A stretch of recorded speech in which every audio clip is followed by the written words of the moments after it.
I'm not saying there's no new construction here, but the amount of new construction that we have is significantly less than in other markets. And a big part of that is water taps.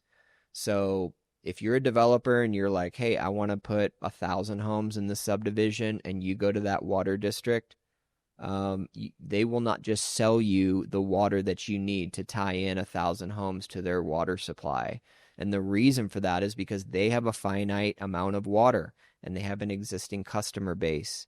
And they're not just going to sell water taps to any developer because they will deplete their water supply. And in low water years, they might not have enough water to service those customers. So they're very careful about that.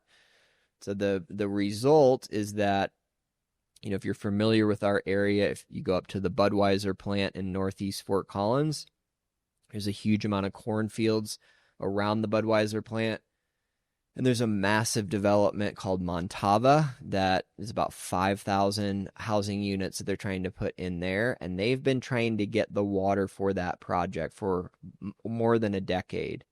And they've been trying all kinds of different ways to do it. But basically the water district only takes water shares from certain water providers, and you can imagine how expensive water rights are on the Front Range.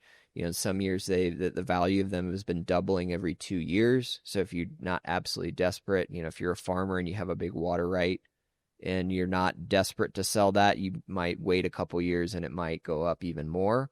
So pretty hard to find those water rights. Again, you got a massive development like that, and they still do not have the green light to start that project yet because they can't find the water. So it's an artificial, it's a natural constriction on the supply of homes in our area.